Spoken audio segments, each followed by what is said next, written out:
सुभान अल्लाह। आप आए नहीं हैं, आपको हुजूर ने बुलाया। मेरी मैंने भी आई नहीं है, हुजूर ने बुलाया है। यहाँ की महफिल, एक अगर बात आपने सुन के अमल कर ली तो खैर ही खैर है ना। अल्लाह ताला बरकत दे। मैं अल्लाह का शुक्र है कि 2 दिन के बाद मदीना शरीफ जा रहा हूँ। सुभान अल्लाह।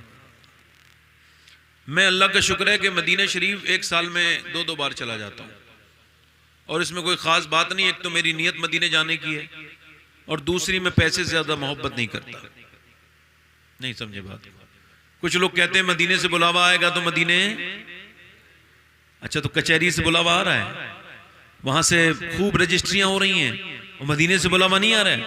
जब जाना फ़र्ज़ है, एक मौलाना साहब तकरीर कर रहे थे, मैं उनको देखा, वो कह रहे थे एक आदमी ने मुझे तकरीर सुन के उम्रे का टिकट दे दिया, मैं पीछे बैठा था।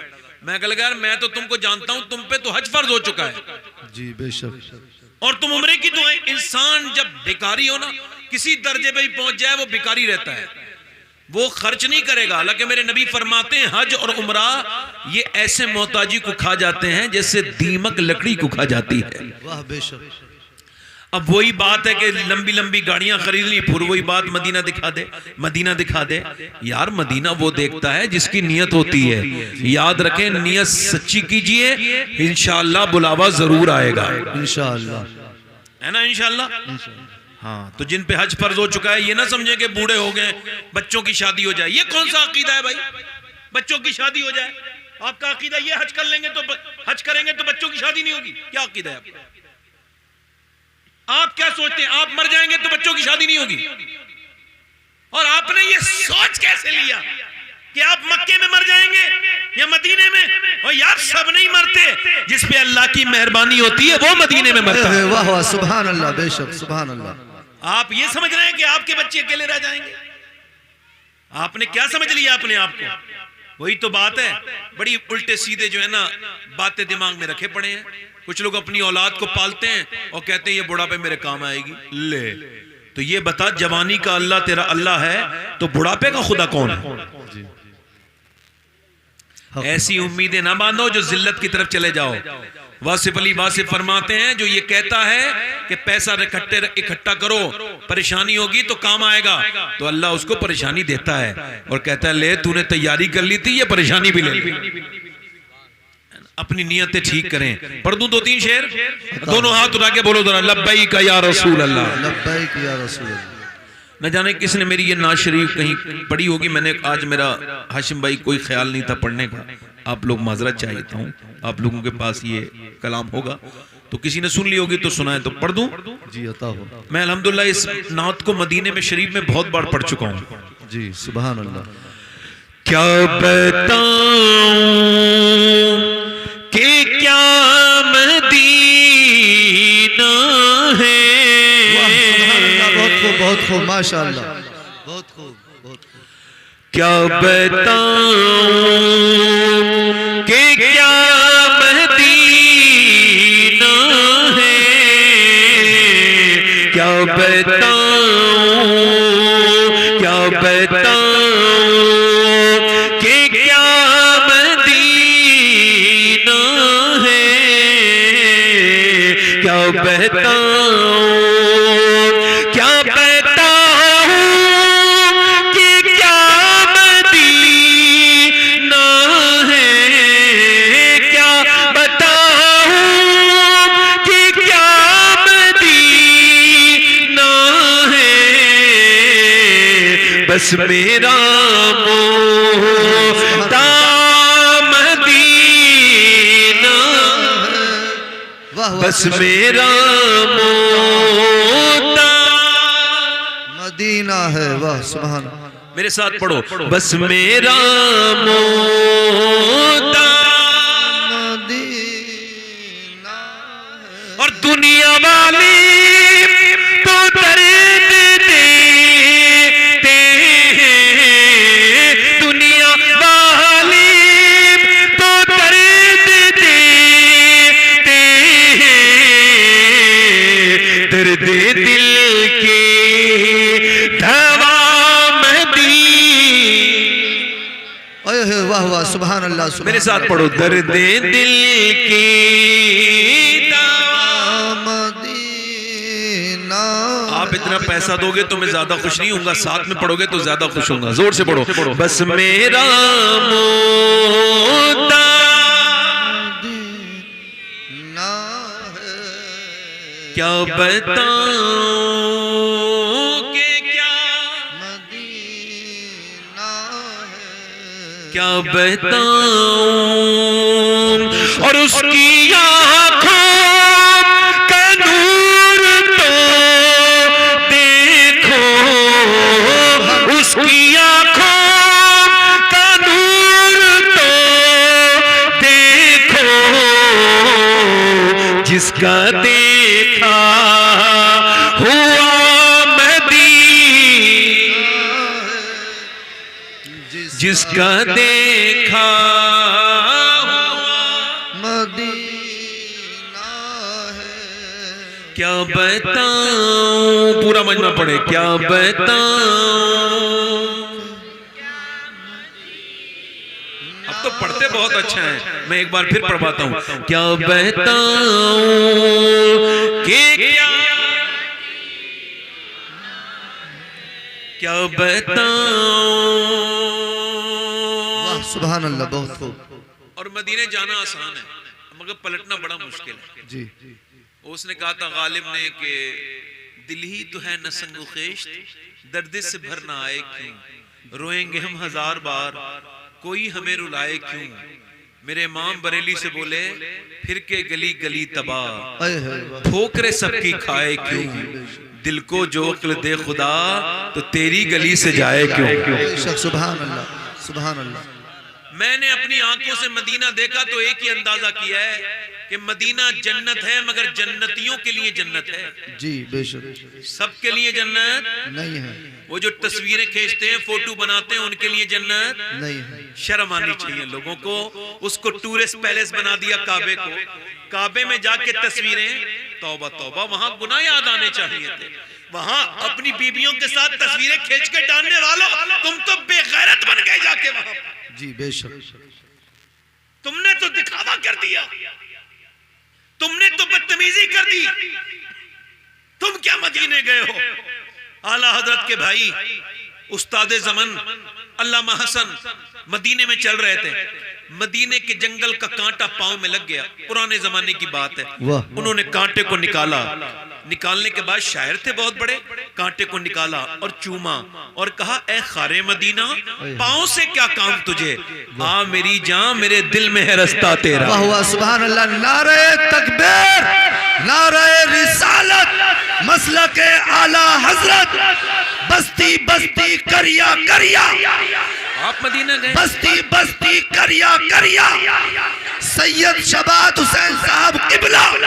नारे तकबीर, नारे रिसालत। आप मदीना, आपने दुनिया से मोहब्बत कर ली, वाह सुभान बैंकों में पैसे जमा कर लिए, मदीना नहीं देख रहे, बगैर मदीना देखे मर गए तो क्या होगा। वाह सुभान अल्लाह।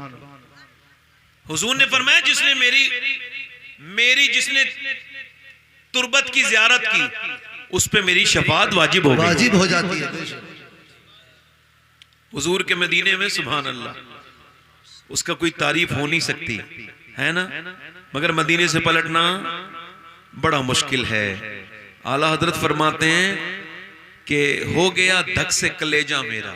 शेर सुनिएगा जरा जी बेशक। मैंने आला हजरत को यूं ऐसे सुन उनके नहीं माना, समझ के पढ़ के माना है, और मैं अब हटने वाला नहीं, मेरी नस्लें भी नहीं हटेंगी आला हजरत से। क्यों? मैं सोच समझ के आला हजरत का दीवाना बनाऊं। यूं ही दुनिया के लिए एक फसाना ना बने, जिसको बनना हो समझ सोच के दीवाना बने। वाह सुभान अल्लाह, बहुत खूब, बहुत खूब। आला हजरत फरमाते हैं हो गया धक से कलेजा मेरा, जी हाय रुखसत की सुनाने वाले। एक जगह फरमाते हैं फिर न करबटली मदीने की तरफ, अरे वो चल झूठे बहाने वाले। अल्लाह फरमाते हैं जो मदीने गया और फिर कभी न पलटा, वो झूठे बहाने वाला है। जी जी बेशक।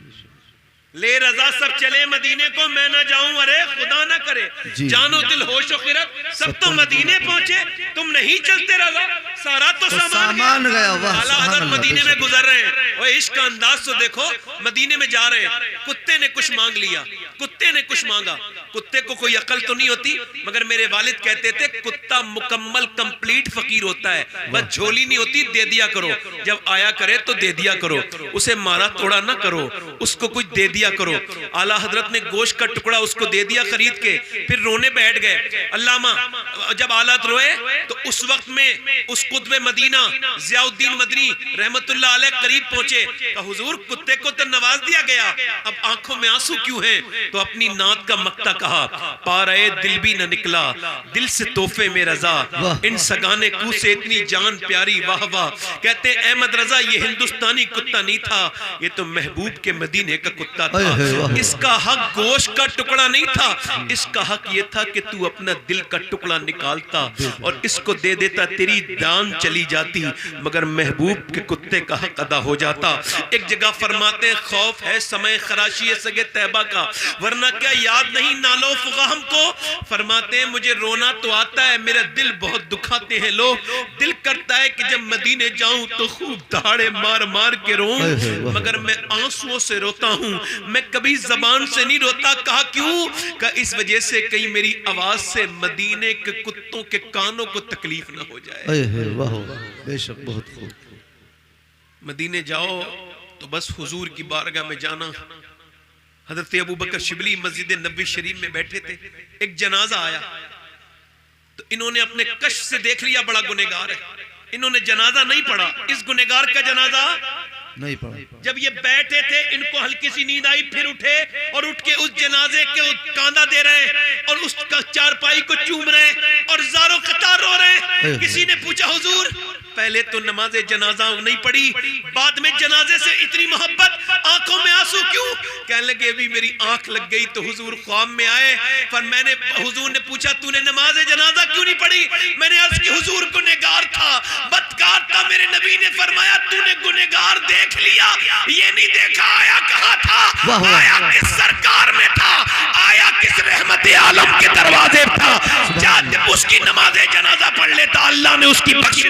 नारे तकबीर, नारे रिसालत, बस्ती बस्ती करिया करिया, सैयद सबाद हुसैन साहब किबला।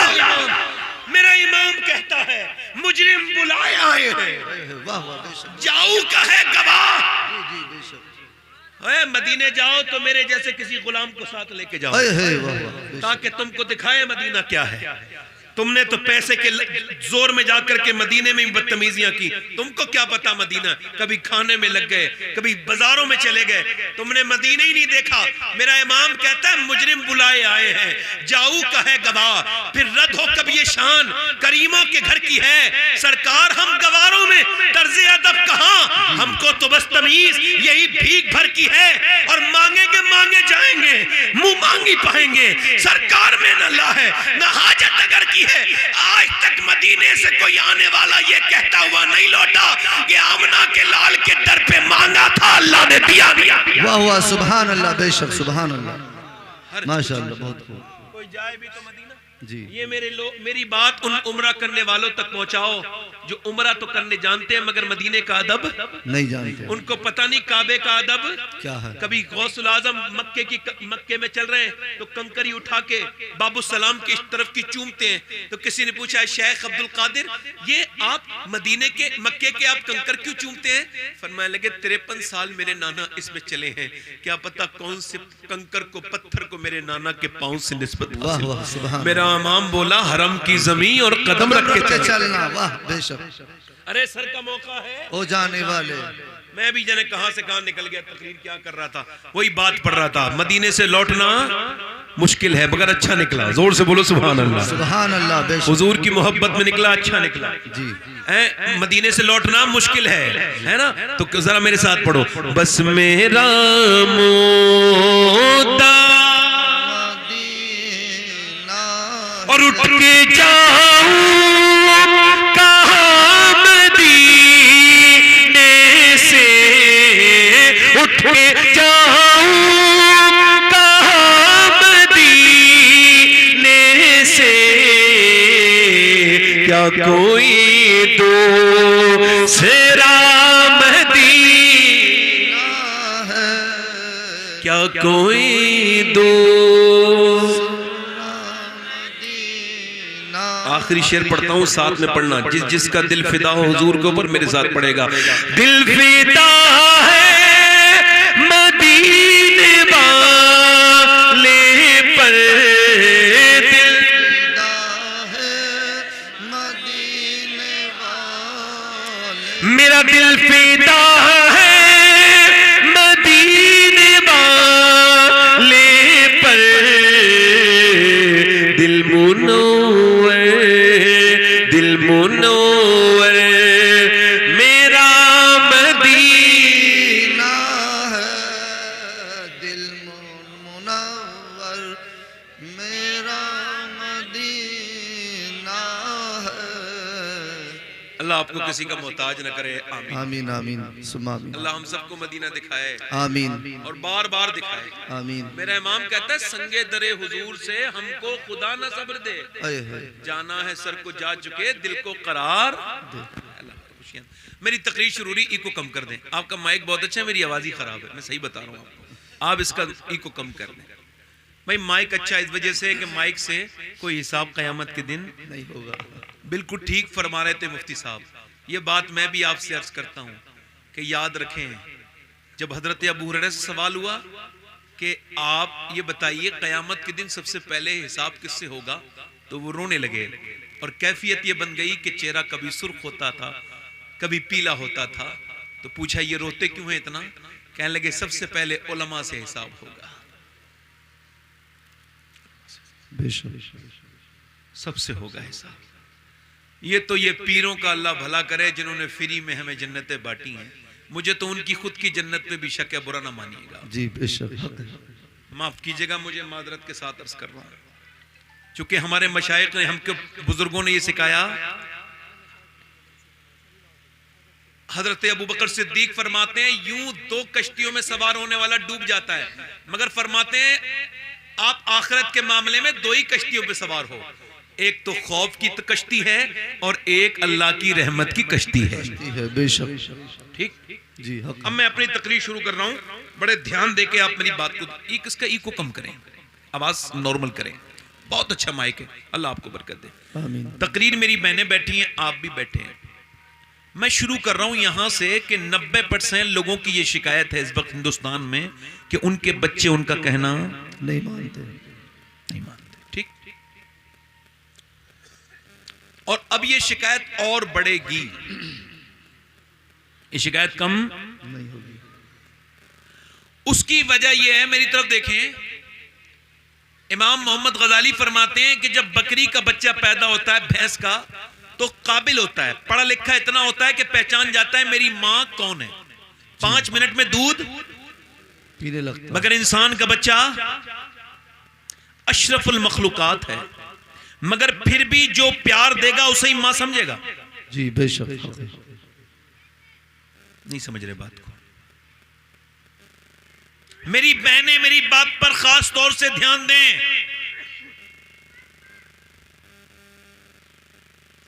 चंडीगढ़ यूनिवर्सिटी में अभी एक वीडियो वायरल हुआ पुलिस के जरिए, पुलिस ने खुफिया रिकॉर्डिंग की थी। शिकायत यह थी कि एक प्रोफेसर साहब अपनी 80 साल की मां को मारते हैं। अब कोई एविडेंस नहीं था तो उन्होंने उसकी खुफिया रिकॉर्डिंग करवाई। जब रिकॉर्डिंग करवाई तो सामने आया कि वो अकेले नहीं मारते थे जनाब, उनकी बीबी भी अपनी सास को मारती थी। वो प्रोफेसर थे, ये लेक्चरर थी, दोनों यूनिवर्सिटी के मालिक थे। अब आप मुझे ये बताइए, मोहल्ले वालों को रहम आया? उन्होंने पुलिस में शिकायत की, इन दोनों पढ़े लिखों को रहम नहीं आया कि आप ये कह सकते हैं कि ये दोनों जाहिल थे? क्या आप कह सकते हैं इस बात को ये जाहिल थे दोनों? बोलो, वो जाहिल थे? फिजिक्स पढ़े हुए थे, केमिस्ट्री पढ़े हुए थे? पढ़े हुए नहीं थे, पढ़ाते थे। उसकी बीबी लेक्चरर थी, शौहर उसका जो प्रोफेसर था वो सारी चीजें जानता था। मगर आप मुझे बताएं आखिर बात क्या है कि उसने अपनी मां को मारा? तो इसका एक ही जवाब है कि दुनिया की सारी यूनिवर्सिटियां फिजिक्स और केमिस्ट्री मैथमेटिक्स पढ़ाती हैं, मगर मां बाप का एहतराम सिर्फ मेरे नबी का दीन पढ़ाता है और मदरसा पढ़ाता है। वाह वाह सुभान अल्लाह। नारे तकबीर, नारे रिसालत, मसलक आला हजरत सैयद शबाद हुसैन साहब किबला। इंजीनियर साहब ने इंजीनियर साहब ने अम्मी को निकाला, डॉक्टर ने निकाला, कभी भी किसी हाफिज जी ने नहीं निकाला। वाह वाह। किसी कारी साहब ने नहीं निकाला, बेशक किसी मौलाना साहब ने नहीं निकाला। और इसमें क्या वजह है? इसकी एक ही वजह है। इमाम मोहम्मद गजाली फरमाते हैं कि जब बच्चा गोद में आ जाए तवज्जो करना, मेरी बात गौर करना, मैं खास तौर से बच्चों की ऊपर बात कर रहा हूँ, बहनों से बात कर रहा हूँ। मेरी बेटियां, जितनी मेरी बहनें बैठी हैं, मैं इन सब का खादिम हूँ, इनका नौकर हूँ। अगर ये थोड़ी सी मुझ पर मेहरबानी करके मेरी तकरीर पे ध्यान दे लेंगी तो बहुत कुछ तब्दीली आ सकती है, अगर मेरी बहनें चाहें। इमाम गजाली फरमाते हैं जब बच्चा गोद में आए, आप देखें कोई मौलाना अपनी माँ का गुस्ताख नहीं मिलेगा। 90% नहीं, 99% माँ बाप के फरमाबरदार होते हैं। क्यों? जब बच्चा गोद में आए, बोलना शुरू करे हल्के हल्के, तो इमाम गजाली कहते हैं गोद में लेना और तजर्बा करना, उससे कहना अल्लाह अल्लाह अल्लाह अल्लाह। अब आप कह रहे हैं अल्लाह अल्लाह अल्लाह अल्लाह अल्लाह अल्लाह अल्लाह, बच्चा जवाब दे रहा है अब्बा अब्बा अब्बा, आप कह रहे हैं अल्लाह, वो कह रहे हैं अब्बा। इमाम गजाली कहते हैं वो कहता नहीं, उससे अल्लाह कहलवाता है। देख तूने से मेरा नाम सिखाया है, मैंने इसे तेरा नाम सिखा दिया। सुभान अल्लाह सुभान अल्लाह।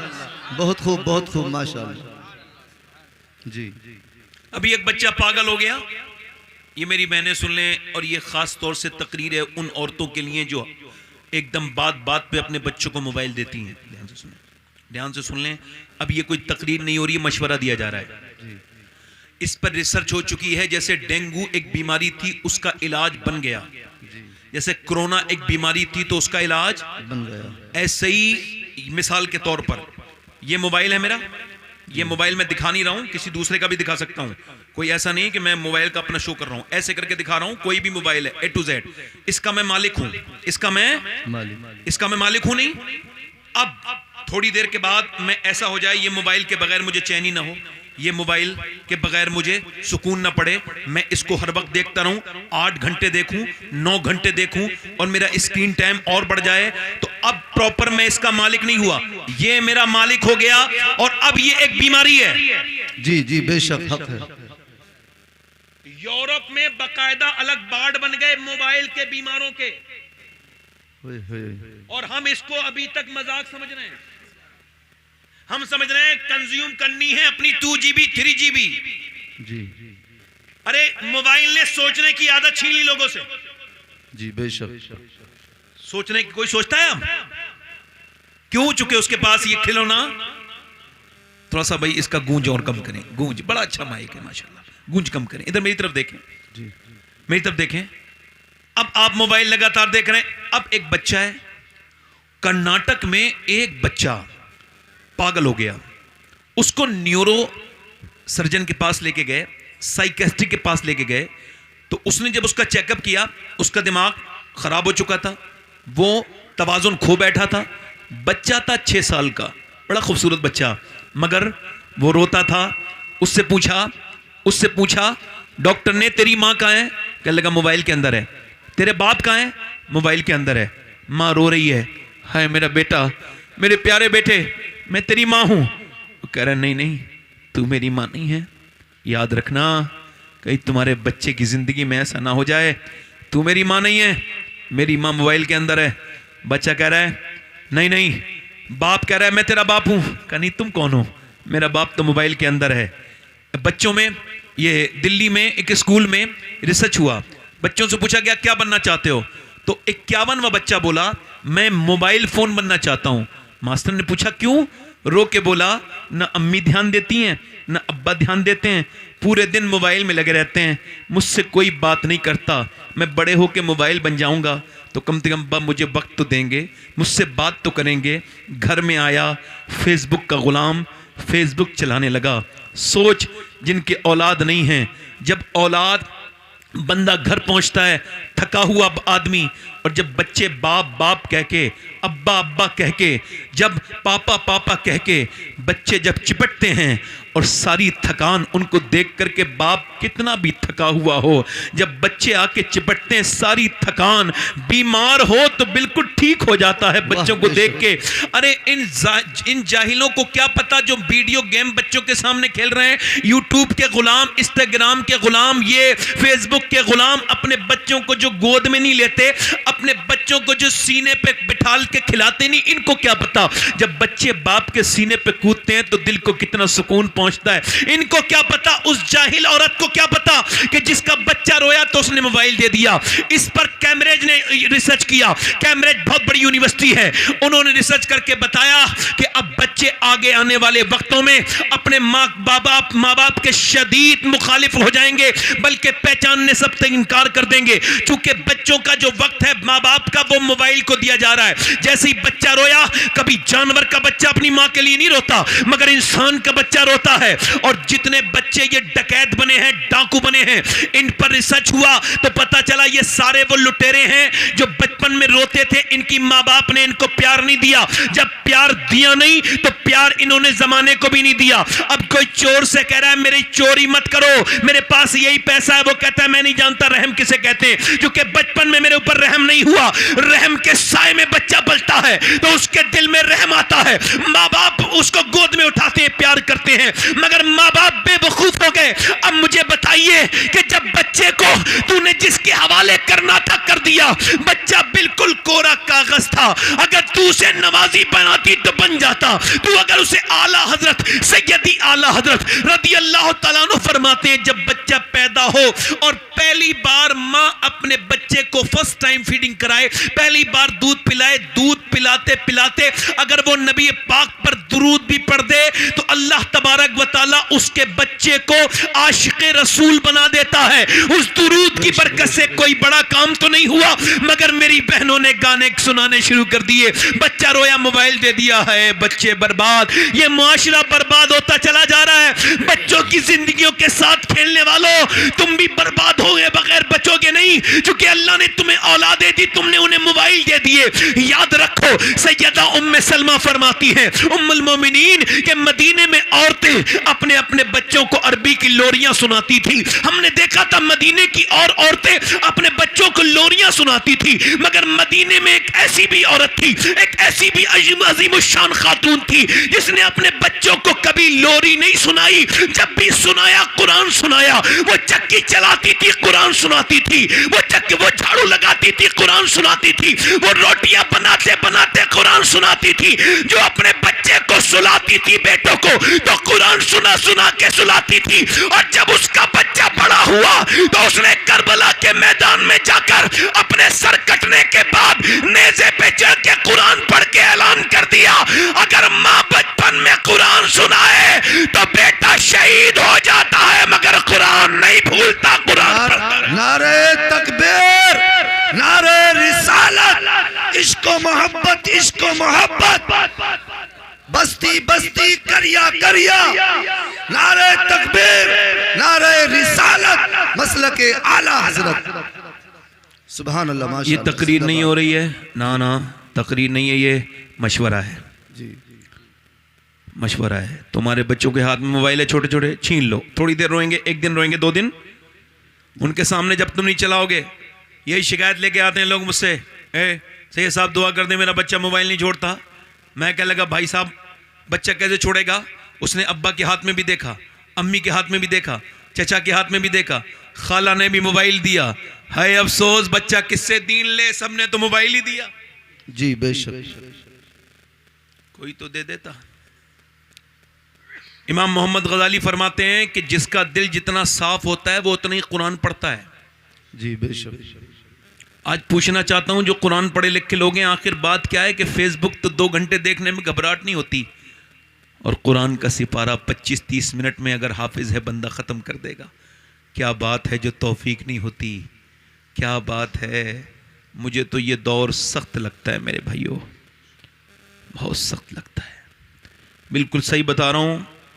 हजरत इमाम हसन बसरी का मुरीद था, ध्यान से सुनना मेरे नौजवानों, इधर देखो। वो बेहतरीन टनाटन मजबूत हाफिज था पूरे बसरा का। एक दिन आके बोला, हुजूर मैं बर्बाद हो गया। पूछा क्यों, क्या बात है? कहने लगे, हुजूर कल से मुझे कुरान की एक आयत भी याद नहीं, मैं बिल्कुल पढ़ नहीं सकता, पूरा कुरान भूल गया। तो कैसे? एक लड़की का पीछा कर रहा था, उसने मुझे पलट के देखा, कहा शर्म नहीं आती, मुसलमान हाफिज कुरान और एक लड़की का जीना चलना मुश्किल करता है। कहते हैं उसके अल्फाज मेरे सीने पे जब गए तो ऐसे लगे जैसे नश्तर चुभता है, मुझे पसीने आ गए। और हुजूर उसके बाद से लेकर मैं कुरान पढ़ना चाह रहा हूँ मगर कुरान पढ़ नहीं पा रहा हूँ। मेरा अल्लाह मुझसे नाराज़ हुआ, मेरे सीने से कुरान निकल गया। अभी तो कुरान निकला है, कहीं मेरा ईमान न निकल जाए हुजूर। वाह वाह। इसका मतलब आंखें बर्बाद, आंखें गंदी, आंखों में कुछ नहीं बचा। नौजवानों, हया नहीं बची। हम सब बर्बादी की तरफ जा रहे हैं। इस मोबाइल ने और इस बेहयाई ने, इस माशरे ने हमको बर्बाद कर दिया। एक बात सुनो, थोड़ी देर और बोलूं या ख़त्म कर दूं? बोलो। दिल लग रहा है आप लोगों का? नहीं लग रहा है? जी जी दिल लग रहा है जी। इंशाल्लाह मैं कोई फालतू बात तो करूंगा ही नहीं। आपको दिल लग रहा हो तो थोड़ी देर और बोलूं। जी जी बताओ। मेरी तरफ गौर करो। माँ चाहे तो बच्चा तब्दील। अब देखो इधर देखो, दिल्ली में माँ बाप में मशवरा हो गया। किस में बोलो? दिल्ली में। कि बेटे को अल्लाह उसके रसूल का आशिक बनाना। तो माँ ने कहा मैं तरकीब बताती हूं। का क्या? का मैं बताती हूं तरकीब। ए भाई कहां चले? बैठ जाओ, हम आप ही के लिए आए हैं भाई। थोड़ी देर और सुन लो, बैठ लो 2 मिनट। थोड़ी परेशानी तो होगी, बैठ जाओ। असल में देखो भैया, अगर आपको लग रहा हो तो मैं तो अपनी तकरीर कर चुका। आप कहो तो ख़त्म कर दूं, कहो तो थोड़ी देर और बोलूं। नहीं बोलिए। हालांकि ऐसे इन मानों में तो मेरी तकरीर अभी शुरू हुई है, आधा पौन घंटे और भी कर सकता हूं तकरीर, अगर आप कहें तो बोलूं। मगर जो बात कर रहा हूं उस पर ध्यान दो। उठो बैठोगे तो ठीक नहीं है, मेरा हक ज़ाया करोगे। देखो परेशानी थोड़ी सी उठा लो, परेशानी के बाद ही आसानी है जी। है ना? थोड़ा बैठ जाओ। अब ऐसा तो है नहीं कि आप अगर थके हुए हो तो मैं तो अपनी बात भी नहीं बता सकता, क्योंकि मैं तो ये मानता हूं और बात हकीकत भी यही है, बेहतरीन कदरदान अल्लाह है, अपनी सारी बातें अल्लाह को बतानी चाहिए। मेरे गौसुल आज़म फरमाते हैं सबको हाल बताओगे तो बेहाल हो जाओगे, हाल उसे बताओ जो हाल बदल सकता है। जरा जोर से तो बोलो सुभान अल्लाह, सुभान अल्लाह। बेशक सबको हाल बता दिया, उसको ना बताया। अब सुनो, तवज्जो है, मेरी बात समझ आ रही है आपके? जी जी। अब माँ बाप ने मशवरा किया तो माँ बोली मेरे पास तरकीब है। कहा क्या? अब बस मैं बताती हूँ। उसने अपने बेटे से कहा, बेटा तब 5-6 साल का, कहा बेटे नमाज पढ़ो, रोटी भूख लग रही है अम्मा, नमाज पढ़ो अल्लाह रोटी देगा। नमाज पढ़ी, नमाज पढ़ के बोले जाओ अंदर देखो अल्लाह ने भेज दी होगी रोटी। अंदर गया तो देखा तो बिस्तर के पास एक गर्म रोटी थी, माँ ने पका के चुपके से रख दी थी और बेटे ने उसको खा लिया। अच्छा जब खा लिया तो उसके बाद ऐसी चलता रहा। बेटे की नमाज की आदत पड़ गई। वो पहले मदरसे से आता, उसके बाद वजू करता, जरा जोर से तो बोलो सुभान अल्लाह, सुभान और उसके अल्लाह। बाद नमाज पढ़ता, नमाज पढ़ के अंदर जाता, रोटी उठा के खा लेता। एक दिन बेचारी माँ कहीं चली गई किसी के मरने में या किसी जरूरी काम से, वापस ना आ पाई तो वहीं से रोना शुरू कर दिया, मालिक मेरे बेटे को रोटी नहीं मिलेगी। तो फिर उसका दिल टूट जाएगा और वो समझेगा आज तूने उसको रोटी नहीं दी, हालांकि मैं झूठी हूं, सारी खताकार मैं हूं, मेरे बेटे पर करम करना, मैंने सब कुछ तेरे लिए किया था कि तेरी मोहब्बत उसके दिल में बैठ जाए। मैं कमजोर औरत हूं, आज पहुंच न सकी, मुझे माफ कर देना मेरे मालिक। अल्लाह का फजलो करम हुआ, जब घर पहुंची तो बेटा सो रहा था। उठाया, मेरे लाल उठ जा, रोटी अंदर रखी है खा ले। बेटे ने आंख खोली और बोला अम्मा अब आप आई हो, मैंने तो नमाज भी पढ़ ली और रोटी भी खा ली। कहा रोटी कहां मिली? कहा वहीं मिली, मगर आज जितना मजा रोटी खाने में आया अम्मा, इतना मजा आज तक किसी रोटी में खाने नहीं आया। आज तुमने कैसे रोटी बनाई थी अम्मा? आज तो रोटी खाते ही मुझ पे नींद तारी हो गई, इतनी मजे की रोटी मैंने कभी नहीं खाई। माँ ने उसकी पेशानी को चूमा और उसके बाद सजदा शुक्र अदा किया और कहा ए मेरे रब तेरा शुक्र है तूने माँ की लाज रख ली। सुनो, जब वो बच्चा बड़ा हुआ तो हिंदी में रोटी को कहते हैं काकी। वो बच्चा जब बड़ा हुआ उसका नाम कुतुबुद्दीन बख्तियार काकी बना। दुनिया के बादशाहों के नामो निशान दिल्ली से मिट गए, मगर जिसे मेरे रब ने बादशाह बनाया वो आज भी मेहरौली में बादशाह बन के लेगा। नारे तकबीर, नारे रिसालत, मसलके आला हजरत, नारे तकबीर, नारे रिसालत। सुभान अल्लाह, माशाअल्लाह, बहुत खूब, बहुत खूब, माशाअल्लाह। हमने देखा ही नहीं। इधर देखो बच्चे, मेरी तरफ ध्यान देना, मेरी बात सुनना, मैं आपको बता रहा हूं, मेरी तरफ देखना, मेरी तरफ देखना। एक औरत चाहे तो मर्द को बदल जी जी। कोई मैं फारसी में बात थोड़ी कह रहा हूँ। जी हमारे यहाँ तो बदल देती हैं औरतें, आप क्या नहीं बदलती? शादी होती मर्द नहीं बदल जाता? थोड़ी बहुत तो तब्दीली और आनी भी चाहिए, ऐसा नहीं कि आनी नहीं चाहिए, आनी चाहिए भाई। वो एक अलग बैकग्राउंड से आई है, उसकी भी कुछ बातें मानना जरूरी है जी। ऐसा नहीं उसकी हर जायज बात माने। उसने अपने माँ बाप को छोड़ा है, उसका ख्याल करें। जी एक औरत अपने आदमी को लेके बाजार में घूम रही है, बच्चा पीछे, वो शौहर पीछे पीछे है, बच्चा बेचारे मजलूम की गोद में है। अब ये बेचारी चूंकि इसको बड़ी जरूरी ड्रेस खरीदनी है, तो पूरे बाजार में इधर उधर बेचारी ने बड़ी मुश्किल से अपने कपड़े पसंद किए, फिर जूते नहीं मिल रहे थे तो बड़ी दुकानें, वो बेचारा मजलूम धूप में वो बच्चा उठा उठा के पीछे चल रहा है। अब चलते चलते जब वो घर आया तो उसकी पड़ोसन बोली कि तेरे मैं शौहर को जानती हूँ, तेरे आदमी को, वो कभी अपनी माँ के साथ बाजार नहीं गया ना अपनी बहनों के साथ गया। कहा तुम मुझे ताने दे रही हो? कहा मैं बेटी तुझे ताने नहीं दे रही हूँ, मैं तुझे समझा रही हूँ। तू अगर चाहे तो इसे बाजार ले गई, तू अगर चाहे तो इसे मस्जिद भी भेज सकती है, नमाजी भी बना सकती है। बेशक, बहुत खूब, नमाजी भी बना सकती है। गैर मुनक़सिम हिंदुस्तान में एक चौधरी थे, उनका नाम था बाज़ैद। मालदार आदमी, दौलत बेशुमार, 2 बीवियां, 100 नौकर। कितने नौकर? 100। काफी नौकर हो गए ना 100 उस जमाने में। और वो जमाने में मालूम माल किसे माना जाता था? जमीन वाले को मालदार माना जाता था, और उसको माना जाता था जिसके पास बैल ज्यादा हो, भैंस हो, गाय हो, बकरियां हो, ये इसको कहा जाता था, ये दौलत है। अब उसके यहां सब कुछ था, उसने तीसरी शादी कर ली और इसको तीसरी बीवी ठीक मिल गई। कभी कभी बीवी ठीक भी मिल जाती है जी। इसको तीसरी ठीक मिली। ये क्यों कह रहा हूं? क्योंकि वो तीसरी नमाज की पढ़ने वाली थी, नमाज की पाबंद थी। ना सिर्फ वो पाबंद थी, उसका बाप भी नमाजी था, उसके भाई भी नमाजी थे, उसकी माँ भी नमाजी थी। पूरा बैकग्राउंड में कोई ऐसा नहीं था जो नमाज ना पढ़ता हो। मगर यहां आके बेचारी का दम घुटने लगा, चुके कोई अल्लाह के सामने झुकता नहीं। ना नौकर नमाज पढ़े, ना चौधरी नमाज पढ़े, ना उसकी बीबियां नमाज पढ़े, सारे ही बेनमाजी। तो उसने कोई ताने नहीं दिए कि तुम नमाज नहीं पढ़ते और मैं नमाजी हूं। जी। जैसे कुछ लोग औरतें पढ़ी लिखी आ जाएं तो पूरी जिंदगी जहालत दिखाती हैं, यही कहती रहती है तुम तो सब जाहिल हो और मैं पढ़ी लिखी हूं। इसी वजह से वो बदतमीज हो जाती हैं। कभी कभी ये इल्म भी हजम नहीं होता इंसान को, कभी कभी इबादत भी हजम नहीं होती। इबादत का हजम करना भी बड़ा मुश्किल काम है।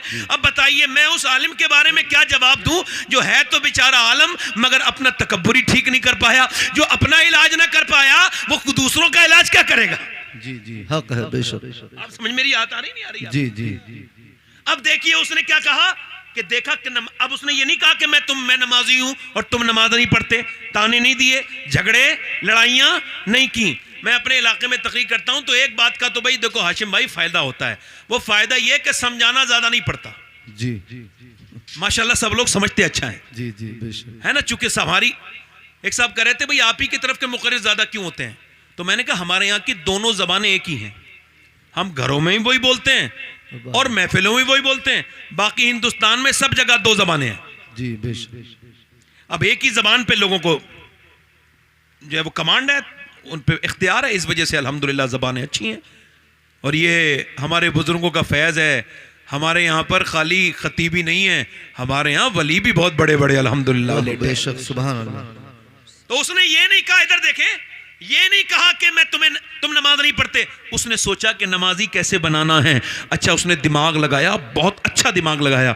उसने देखा कि चौधरी को दूध लेके जाता है शाम को नौकर, तो उसने नौकर से कहा तुम दूध लेके नहीं जाओगे, मैं लेके जाऊंगी। उसने कहा ठीक है। नौकर की कोई औकात थोड़ी होती, बेचारा हट गया। ये दूध लेके गई, वो ऐसे ले जाता था, ये बिल्कुल औटा के उसको बेहतरीन बादाम में छौंका लगा के और बिल्कुल सुर्ख दूध लेके गई। चौधरी साहब लीजिए दूध, तरकीब देखिए, लीजिए दूध पीजिए। चौधरी ने देखा, कहा तू हैरत का इजहार किया, कहा तुम मेरी बीबी तुम क्यों आई हो? अरे मेरी तो नौकर 100 नौकर हैं, उनमें से कोई ले आता, तुम क्यों आई हो?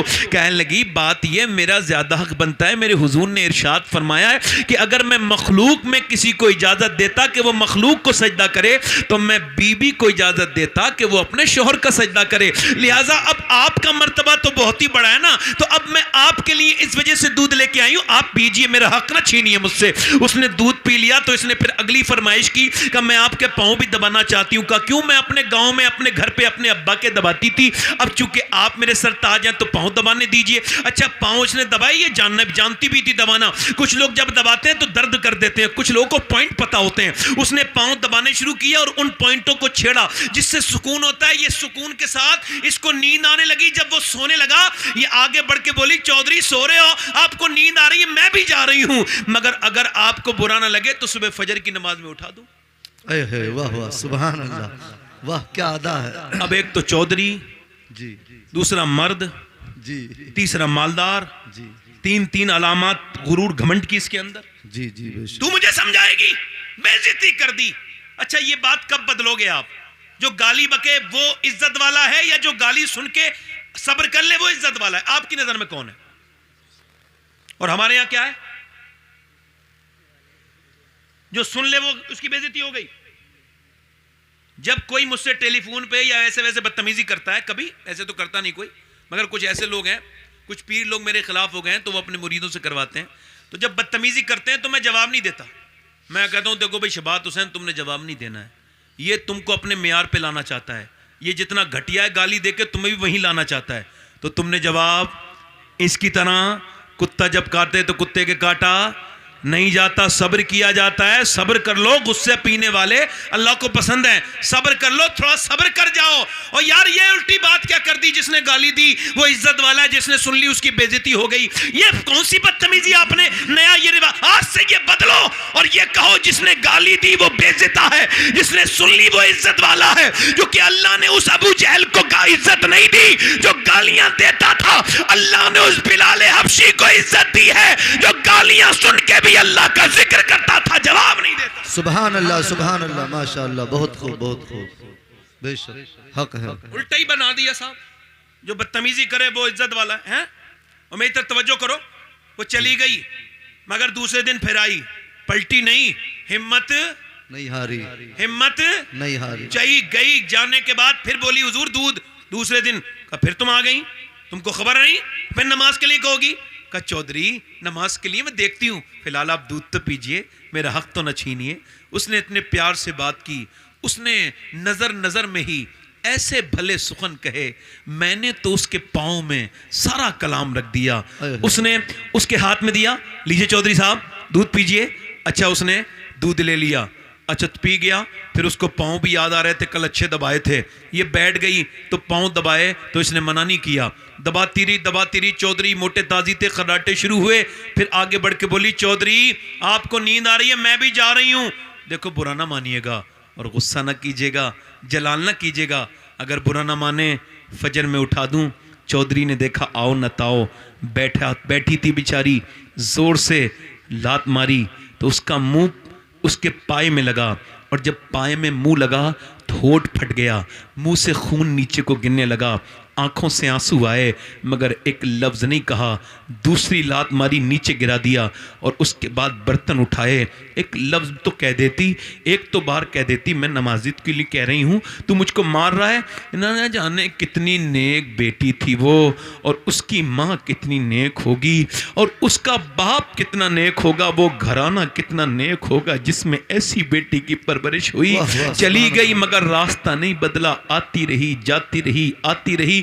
एक दिन कई हफ्ते के बाद चौधरी के दिल में थोड़ा रहम आया, कहने लगा रोज आती है, गाली देता हूं, मारता हूं, अरे तू चौधरी की बेटी है, इतने बड़े खानदान की, फिर भी क्यों रोज मुझसे बेइज्जती करवाती है अपनी, क्यों गाली खाती है, क्यों आती है, क्या बात है? कहने लगी चौधरी एक ही बात है, का क्या कर, नमक हराम नहीं हूं, नमक हलाल हूं। का चौधरी तू बेनमाजी है, जहन्नम में जाएगा। मेरे नबी फरमाते हैं बेनमाजी क़यामत के दिन फ़िरौन के साथ खड़ा होगा, नमरूद के साथ खड़ा होगा। और ऐ चौधरी जो बेनमाजी है वो जब मरेगा उसको इतनी प्यास लगेगी कि अगर सातों समंदर का पानी भी पिला दिया जाए उसकी प्यास तो नहीं बुझनी, जो अपने रब के सामने नहीं झुकता था। ऐ चौधरी और कोई बात नहीं, तू नमाज नहीं पढ़ेगा, मेरी आने वाले बच्चे भी नमाज नहीं पढ़ेंगे और फिर वो जहन्नम में जाएंगे। बस बता, इसी लालच में आती हूँ, तेरी गालियां भी सुनती हूँ, तुझसे मार भी खाती हूँ, और कोई लालच नहीं है चौधरी मुझे। ऐसी उसकी आंखों से आंसू टप टप नीचे गिरे, एकदम चौधरी के आंखों में भी आंसू आ गए। बोला सुबह तुम मत उठाना चौधरान, मैं तुमको चौधरान उठाऊंगा। सुबह को बीबी को अपनी उठा दिया, दोनों के मुसल्ले बिछ गए। मगर पहले की मुसलमानों की ताकत सजदे थे। वो कहते उनको पता था वस्जुद वक्तरिब कि बंदा सजदा करके अल्लाह के करीब चला जाता है। वो सजदे में गई और फिर जब अपने आदमी को सजदा करते देखा तो फूट फूट के रोई, ऐ मेरे मालिक बड़ी मुश्किल से लाई हूं, पिटी हूं, कुटी हूं, बड़ी तकलीफें उठाई हैं तो यहां तक आया है, कहीं ऐसा ना हो अब फिर ना आए। तो लाना मेरा काम है, अपना लेना तेरा काम है, दिल बदल दे मेरे मालिक, मैं कमजोर औरत हूं, मेरे मालिक तू बेहतरीन कदरदान है, तुझको खबर है कि मैं कितनी तकलीफ में लाई हूं, मेरे आदमी का दिल बदल दे, ऐ अल्लाह दिल बदल दे। अल्लाह का ऐसा करम हुआ कि चौधरी का दिल बदल गया, फिर तहज्जुद की नमाज तक का पाबंद हो गया। और उसके बाद उसने बेहतरीन मस्जिद बनवाई, 100 के 100 नौकर नमाजी हो गए, बीबियां नमाजी, बच्चे नमाजी। जब चौधरी ने नमाज पढ़ी तो इलाके में नमाजी की जो है वो लहर दौड़ गई। एक औरत ने पूरे इलाके में हंगामा बर्पा कर दिया। वो कैसे कदम लेके आई थी, कैसे बाबरकत उसके कदम थे। और जब इन दोनों के दरमियान बच्चा पैदा हुआ तो कोई आम बच्चा नहीं था, अपने वक्त का कुतब और वली बन के पैदा हुआ। उसके बेटे का नाम सुल्तान मोहम्मद बाहू था, जिसने कहा था तस्बीह फिरी पर दिल नहीं हो फिरिया, की लेना तस्बीह पढ़ के हूं, इल्म पढ़ा पर अदब न सीखिया, की लेना इल्म पढ़ के हूं। जब माँ बाप नेक होते हैं तो बच्चे फिर अल्लाह के वली बन के पैदा। वाह वाह, बेशक, सुभान अल्लाह, सुभान अल्लाह।